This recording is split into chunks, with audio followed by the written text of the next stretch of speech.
Hello students. आज हम आपके नए टॉपिक जीवन की प्रक्रियाएं, फंक्शंस और एक्टिविटीज़ ऑफ लाइफ पर चर्चा करेंगे। फंक्शन ऑफ लाइफ या लाइफ की प्रोसेस के बारे में अगर हम बात करें तो ऐसी कई सारी बेसिक वर्क हैं, बेसिक प्रोसेस हैं जिनको हमें अपने लाइफ को संचालित करने के लिए उन प्रोसेस को करना बहुत ही अनिवार्य है। वो प्रोसेस के बिना हमारा जीवन जो है वो रन नहीं कर सकता, संचालित नहीं हो सकता, हम कोई भी क्रिया नहीं कर सकते हैं। इन वजह से हमें इन सारी प्रक्रियाओं का पालन आवश्यक रूप से करना है। तो ये जो प्रक्रियाएं होती हैं मुख्यतः पाचन, श्वसन, जनन, उत्सर्जन, ये सारी जो भी क्रियाएं हैं ये हमारी क्रियाएं ओवरऑल जीवन की क्रियाएं या लाइफ प्रोसेस या एक्टिविटीज़ ऑफ लाइफ कहलाती हैं, जिसमें अलग अलग प्रक्रियाएं निर्धारित हैं लोगों के लिए। जिसमें कुछ हैं जो जंतु हैं, जो पूरा जो जगत है वो दो जगतों में बटा हुआ है, जंतु जगत और पादप जगत। तो पादप जगत की कुछ क्रियाएं हैं और जंतु जगत की कुछ अन्य क्रियाएं। तो सबसे पहले हम पहली प्रक्रिया पर चर्चा करते हैं जो है पोषण अर्थात न्यूट्रिशन। और ये प्रक्रिया जो है वो कॉमन है, बस होने के तरीके जो हैं, कंसेप्ट जो हैं वो भिन्न भिन्न हैं। तो सबसे पहले हम बात करते हैं जीव पोषण की। पोषण जो है ये सजीव द्वारा जितने भी सजीव हैं उन सब में भोजन ग्रहण करने और भोजन की उपयोग करने की जो विधि है उसको हम पोषण कहते हैं। क्योंकि पादप जो हैं वो अपना भोजन स्वयं बनाते हैं, परंतु उन्हें वृद्धि के लिए ज़रूरी पोषक पदार्थों की आवश्यकता होती है और मनुष्य जो है वो अपने भोजन के लिए पादपों पर निर्भर रहते हैं। तो पोषक पदार्थों को शरीर द्वारा ग्रहण करना, उनके उपयोग से शरीर की वृद्धि और रख रखाव करना ही पोषण कहलाता है। पोषक पदार्थ जो हैं वो शरीर की वृद्धि और अन्य जितनी भी बायोलॉजिकल प्रोसेसेस होती हैं, जैविक क्रियाएं होती हैं, उनको वो करने में सहायता करते हैं। उसके बाद जब हम पोषण की बात करते हैं तो सर्वप्रथम पोषण जैसे मैंने बताया कि जो पादप होते हैं वो अपना भोजन स्वयं बनते हैं। इसका मतलब वो ऑटोट्रॉफिक न्यूट्रिशन, स्वपोषी होते हैं, खुद का पोषण करना। और मनुष्य जो है वो पौधों पर आश्रित होता है। इसका मतलब है कि वो परपोषी, मतलब दूसरे पर आश्रित होता है, दूसरे के पोषण द्वारा पोषित किया जाता है। तो दो प्रकार के पोषण होते हैं, स्वपोषी और परपोषी। इसमें हम सबसे पहले बात करते हैं पादपों पर पोषण अर्थात plant nutrition in plants. Nutrition in plants की जब बात करते हैं तो न्यूट्रिशन इन प्लांट्स की जब हम बात करते हैं तो ये जो पादप हैं ये अपनी वृद्धि और समन्वय हेतु विभिन्न आवश्यक पोषक पदार्थों की आवश्यकता इनको भी होती है। ये जो है मुख्यतः अर्थात पौधे जो हैं वो अपना मुख्यतः भोजन जो है प्रकाश संश्लेषण की क्रिया के द्वारा बनाते हैं। तो प्रकाश संश्लेषण की क्रिया जो है वो बहुत ही निचले स्तर से हम लोग पढ़ते चले आ रहे हैं, जो कि बहुत सारे लोगों को बहुत ही अच्छे तरीके से बिल्कुल रट गई है। लेकिन हम एक बार फिर से प्रकाश संश्लेषण पर चर्चा कर लेते हैं कि वास्तव में प्रकाश संश्लेषण की क्रिया क्या है। तो जब हम प्रकाश संश्लेषण की क्रिया की बात करते हैं तो प्रकाश संश्लेषण की क्रिया यह एक ऐसी क्रिया है जिसके द्वारा कार्बन डाइऑक्साइड, जल और सूर्य के प्रकाश द्वारा पादप जो हैं वो अपना भोजन निर्मित करते हैं। और जब हम प्रकाश संश्लेषण की बात करते हैं तो प्रकाश संश्लेषण का शाब्दिक अर्थ ही है कि प्रकाश से संश्लेषित करना, अर्थात किसी पदार्थ का निर्माण करना। ये जो है एक मेटाबॉलिज्म प्रोसेस है, अर्थात उपापचयी प्रक्रिया है, जिसमें प्लांट जो हैं CO2 और जल और सूर्य के प्रकाश से क्लोरोफिल की उपस्थिति में, पर्णहरिम की उपस्थिति में अपने भोजन का निर्माण करते हैं। इसमें प्लांट जो हैं वो प्रकाश को लेते हैं सूर्य से और प्रकाश ऊर्जा को रासायनिक ऊर्जा में परिवर्तित करते हैं। तो पौधे जो हैं वो इस प्रक्रिया में कार्बोहाइड्रेट का निर्माण अपने भोजन के रूप में करते हैं और पौधे प्रकाश संश्लेषण में CO2 लेकर ऑक्सीजन बनाते हैं और वातावरण में उसे मुक्त करते हैं। जितने भी हरे प्लांट्स हैं, ब्लू ग्रीन एल्गी हैं और एल्गीज हैं, ये सभी जो हैं इस प्रक्रिया को करते हैं। तो इस वजह से इन्हें प्रकाश स्वपोषी भी कहा जाता है। बाकी इसकी जो रिएक्शन है वो आप लोगों के सामने भी चित्र में दर्शाई गई है कि प्रकाश संश्लेषण की क्रिया कैसे होती है। साथ ही प्रकाश संश्लेषण की क्रिया जो है वो मुख्यतः प्लांट्स के लीव्स पार्ट में होती है, पत्तियों में होती है, क्योंकि पत्तियों में ही क्लोरोफिल पर्णहरिम पाया जाता है, जिस कारण इन्हें सेल की भोजन फैक्ट्री, फूड फैक्ट्री भी कहा जाता है। इनमें पत्तियों में ही ग्राउंड टिश्यूज़, ऊपरी और निचली उपकला और वेस्कुलर बंडल और स्टोमेटा भी पाए जाते हैं, जिनकी वजह से इस प्रक्रिया संभव हो पाती है। साथ ही साथ अगर हम प्रकाश संश्लेषण की क्रियाविधि की बात करें तो प्रकाश संश्लेषण जो है वो एक हमने बताया कि आपको मेटाबॉलिक प्रोसेस है, ऑक्सीडेशन और रिडक्शन होता है, जिसमें जल का अपचयन ऑक्सीजन में और CO2 का अपचयन शर्करा के निर्माण में होता है। तो पौधों पर पड़ने वाले प्रकाश के कुछ अंश को हम प्रकाश संश्लेषी वर्णक अर्थात फोटोसिंथेटिक पिगमेंट्स अवशोषित कर लेते हैं। ये ग्रेना की झिल्लियों में पाए जाते हैं। पर्णहरिम ए मुख्य रूप से नीले, बैंगनी और लाल प्रकाश, और पर्णहरिम बी जो है वो नीले प्रकाश का अवशोषण करते हैं।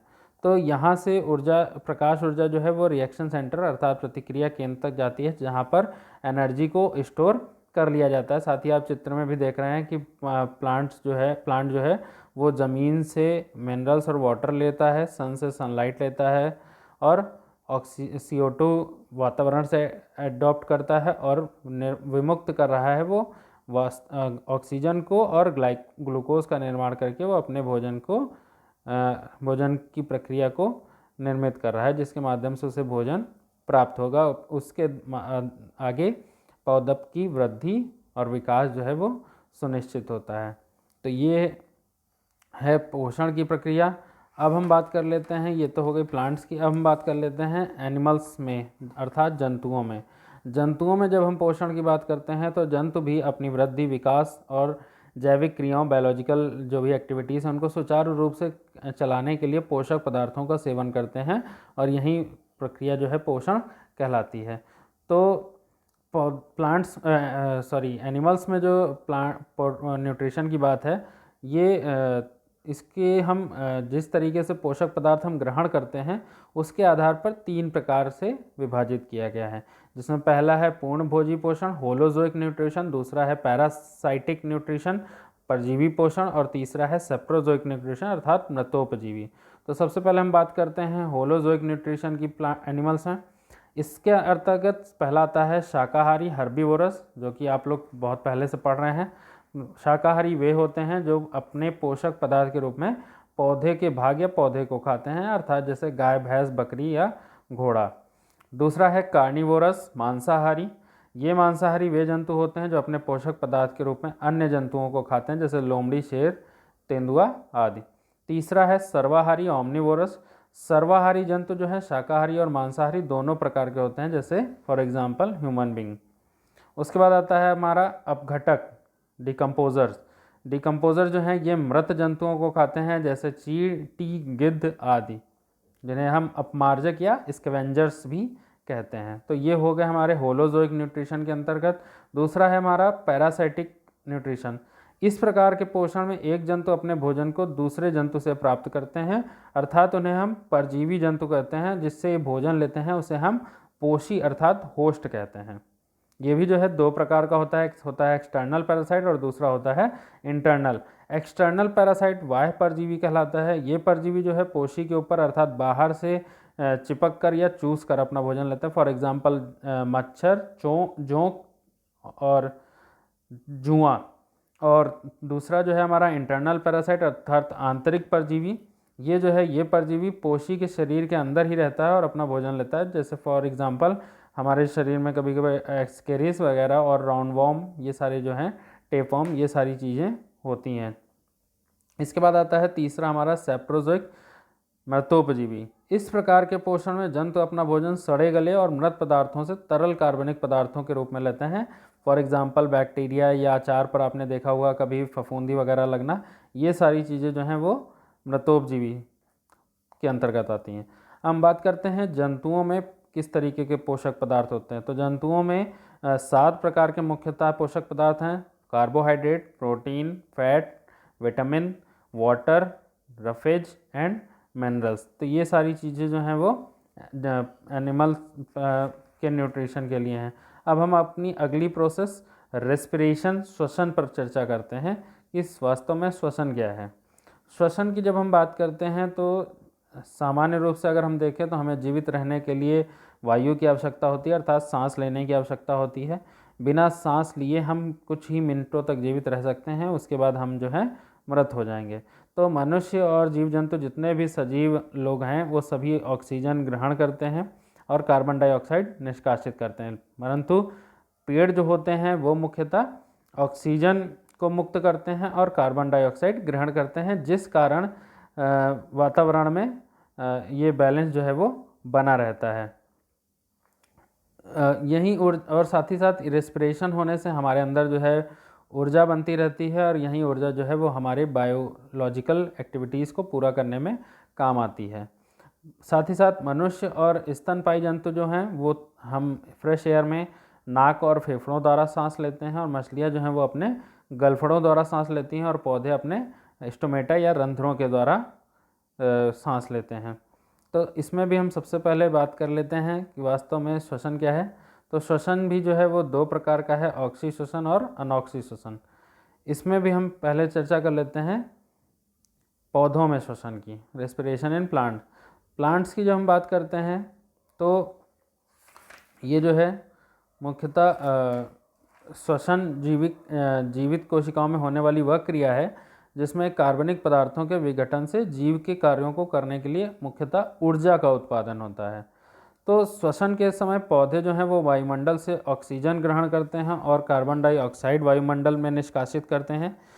श्वसन पौधों की कोशिकाओं में निरंतर होने वाली वह प्रक्रिया है जिसमें दिन के समय प्रकाश की उपस्थिति में हरे पौधे प्रकाश संश्लेषण की क्रिया होती है, और श्वसन के समय निष्कासित CO2 और प्रकाश संश्लेषण की क्रिया में उपयोग कर ली जाती है।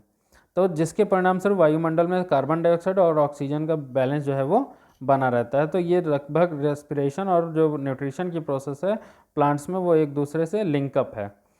अब हम बात कर लेते हैं साथ ही इसी में पौधों में श्वसन की, कि पौधों में जो श्वसन है वो दो प्रकार से होता है, जिसमें मुख्यतः वैसे तो 3 प्रकार हैं। पहला है ग्लाइकोलिसिस, दूसरा है क्रेब्स साइकिल और तीसरा है इलेक्ट्रॉन परिवहन श्रृंखला, इलेक्ट्रॉन ट्रांसपोर्ट सिस्टम। लेकिन मुख्यतः हमारे सिलेबस में जो है वो ग्लाइकोलिसिस और क्रेब्स साइकिल पर चर्चा है। तो हम बात करते हैं कि जो श्वसन क्रिया पौधों में होती है वो श्वसन क्रिया भी एक जटिल क्रिया है, और ये विभिन्न एंजाइमों द्वारा संचालित एवं नियंत्रित की जाती है। एंजाइम कोशिका द्रव्य और माइटोकॉन्ड्रिया द्वारा प्राप्त किए जाते हैं, और विशेष रूप से इस क्रिया में रासायनिक बंधों में जो बंध ऊर्जा होती है वो मुक्त होती है। तो श्वसन क्रिया का जो पहला स्टेप है वो है ग्लाइकोलिसिस। ग्लाइकोलिसिस जो है ये अनेक प्रतिक्रियाओं की क्रमबद्ध श्रृंखला है, जिसके परिणाम स्वरूप ग्लूकोज का एक अणु विघटित होकर पायरुविक एसिड के 2 अणु बनाता है। इसको जो मेन स्टेप हैं ग्लाइकोलिसिस के वो ये है कि ये ऑक्सीजन की अनुपस्थिति में होती है और CO2 बाहर नहीं निकलती। दूसरा है ग्लूकोज के एक अणु से 2 पायरुविक अम्ल बनते हैं, 2 अणु।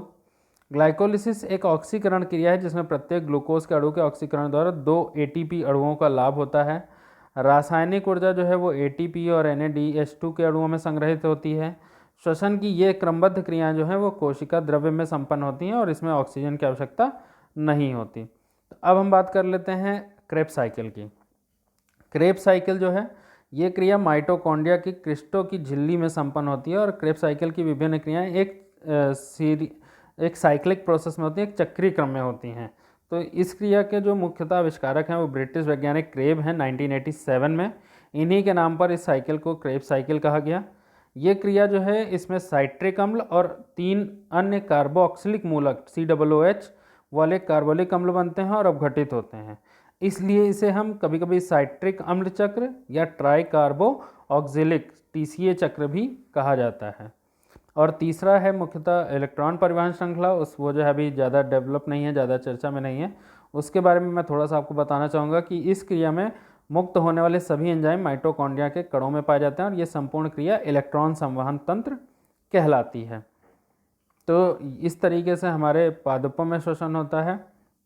अब हम बात कर लेते हैं जंतुओं में श्वसन की। जंतुओं में जब श्वसन की हम बात करते हैं तो इसमें आप सभी लोग जानते हैं, जैसे अभी हमने पहले भी चर्चा की थी कि जंतुओं में श्वसन भिन्न भिन्न प्रकार से होता है, लेकिन मुख्यतः प्रक्रिया क्या है उसके बारे में थोड़ा सा चर्चा कर लेते हैं। तो जंतुओं में जो श्वसन है वो निम्नलिखित मुख्यतः 3 अवस्थाओं में संपन्न होती है। पहला है बाह्य श्वसन। बाह्य श्वसन जो होता है वो श्वसन क्रिया में ऑक्सीजन के पोषक तत्वों के दहन के फलस्वरूप ऊर्जा के साथ साथ CO2 गैस उत्पन्न होती है और इस प्रकार वायुमंडल से जीवधारियों द्वारा ऑक्सीजन का लेना और CO2 को छोड़ना गैसीय आदान प्रदान कहलाता है। और ये क्रिया भी जो है वो मुख्यतः दो अवस्थाओं में संपन्न होती है, जिसे हम निःश्वसन और निःश्वसन के नाम से जानते हैं। तो पहला होता है जो निःश्वसन, इसकी हम बात करते हैं तो इसमें ऑक्सीजन नाक श्वास नली द्वारा फेफड़ों में पहुंचती है, और जो निःश्वसन है इसमें CO2 जो है फेफड़ों से वायु पथ द्वारा शरीर के बाहर निकलती है। तो ये दो प्रकार की क्रिया हैं, निःश्वसन और निःश्वसन। उसके बाद दूसरा है हमारा रुधिर द्वारा श्वसन गैसों का संवहन। इस क्रिया के अंतर्गत ऑक्सीजन रुधिर में मिलकर, ब्लड में मिला होता है ऑक्सीजन, वो मिलकर विभिन्न अंगों तक पहुंचता है और CO2 विभिन्न अंगों से शरीर के फेफड़ों में पहुंचती है, जहां से वो शरीर के बाहर निकाल दी जाती है। और तीसरा है आंतरिक अथवा कोशिकीय श्वसन। इसमें वो समस्त क्रियाएं आती हैं जिसमें ऊर्जा और कार्बन डाइऑक्साइड उत्पन्न होती है। ये क्रिया जो है एंजाइम्स की उपस्थिति में होती है। अब हम बात कर लेते हैं रेट ऑफ रिस्पिरेशन, श्वसन दर क्या होती है। श्वसन दर जो है वो कोई व्यक्ति 1 मिनट में जितनी बार श्वास लेता है वो उसकी श्वसन दर कहलाती है। और एक सांस का अर्थ होता है श्वसन का कि एक अंतः श्वसन और एक बाह्य श्वसन मिलाकर हमारी जो पूर्ण प्रक्रिया कहलाती है वो हमारी श्वास होती है, और 1 मिनट में जितनी हम लेते हैं वो हमारी श्वसन दर कहलाती है। इसके अलावा विभिन्न अंगों के बारे में हम बात कर लें कि जंतुओं में भांति भांति के जंतु होते हैं और भिन्न भिन्न जंतुओं में भिन्न भिन्न अंग होते हैं जिनके द्वारा हम श्वसन की प्रक्रिया करते हैं। तो सबसे पहले हम बात करते हैं मनुष्य की। तो मनुष्य में आप सबको पता है कि मनुष्य में श्वसन के जो है वो उसका प्रमुख अंग फेफड़ा है, तो फेफड़ों द्वारा श्वसन किया जाता है। दूसरा है श्वसन त्वचीय श्वसन। इसका जो एग्जाम्पल है वो केंचुआ है। केंचुआ जो है वो त्वचा के द्वारा रेस्पिरेशन की प्रक्रिया करता है। तीसरा है श्वसन नलिका द्वारा श्वसन, जो ग्रास हॉपर कीट पतंगा जिसे आप कहते हैं ग्रास हॉपर, वो श्वसन जो है गैसीय आदान प्रदान अथवा परिवहन जो है विभिन्न प्रकार की महीन नलिकाओं द्वारा करता है, जिन्हें हम श्वास नलिका कहते हैं। उसके बाद चौथा आता है गलफड़ों द्वारा श्वसन, तो गिल्स जिन्हें हम कहते हैं। इसका मुख्य एग्जाम्पल जो है वो मछलियां हैं। मछलियां जो हैं उनके अंदर फेफड़े नहीं होते, वो गिल्स के द्वारा श्वसन की क्रिया करती हैं। और लास्ट हमारा आता है जंतुओं में जलीय जंतु। ऐसे जो जलीय जंतु होते हैं इसमें मुख्यतः हाइड्रा है, अमीबा है। इनमें जो है वो मुख्यतः विशेष श्वसन अंग नहीं होते, बल्कि इनके संपूर्ण शरीर की सतह से विसरण द्वारा गैसीय आदान प्रदान की प्रक्रिया होती रहती है। तो कीटों में श्वास नलिकाओं का जाल जो है पूरे शरीर के अंदर फैला हुआ होता है, जो छोटे छोटे छिद्रों के रूप में शरीर के बाहर खुलते हैं। यही छिद्र जो हैं वो श्वास रंध्र कहलाते हैं, या इंग्लिश में हम इसे कहते हैं स्पाइरेकल्स, जिनके द्वारा ये श्वसन की क्रिया पूरी करते हैं। तो इस तरीके से जंतुओं में भी विभिन्न प्रकार से श्वसन की प्रक्रिया संपन्न होती है, और सब में अलग अलग तरीके से श्वसन जंतुओं के द्वारा जिस तरीके से विभिन्न विभिन्न जंतु हैं वैसे वैसे विभिन्न विभिन्न अंग भी हैं उनकी श्वसन की प्रक्रिया के लिए। अब हम बात कर लेते हैं श्वसन के प्रकार, जो सबसे पहले हैं ऑक्सी श्वसन और अनॉक्सी श्वसन। ऑक्सी श्वसन की जब हम बात करते हैं, इसे हम इंग्लिश में कहते हैं एरोबिक रेस्पिरेशन। जिस समय श्वसन स्वतंत्र ऑक्सीजन की उपस्थिति में होता है तो हम उसे ऑक्सी श्वसन कहते हैं। ऐसी क्रिया जो करते हैं पौधे उन्हें हम एरोबियोस ऑक्सीजीवी कहते हैं। इस क्रिया में खाद्य पदार्थों का पूर्ण ऑक्सीकरण हो जाता है और कार्बन डाइऑक्साइड और पानी बनता है और अधिक मात्रा में ऊर्जा मुक्त होती है। और दूसरा जो हमारा है अनॉक्सी श्वसन, इसमें ये श्वसन जो है ऑक्सीजन की अनुपस्थिति में होता है, तो इसे हम अनॉक्सी श्वसन कहते हैं। इस क्रिया में खाद्य पदार्थों का अपूर्ण ऑक्सीकरण होता है और कार्बन डाइऑक्साइड और एथिल अल्कोहल बनते हैं। कभी कभी अन्य कार्बनिक पदार्थ जैसे oxalic acid, citric acid, butyric acid और लैक्टिक एसिड भी बनते हैं। तो इस क्रिया को हम अंतराणुक श्वसन भी कहा जाता है। तो इस क्रिया में जो है वो बहुत ही कम ऊर्जा उत्पन्न होती है। तो ये हमारे जीवन की प्रक्रियाओं में दो हमने आज चर्चा की। पहला है पोषण और दूसरा है श्वसन। आगे की जो हमारी प्रक्रिया है उन पर हम अगली बार चर्चा करेंगे।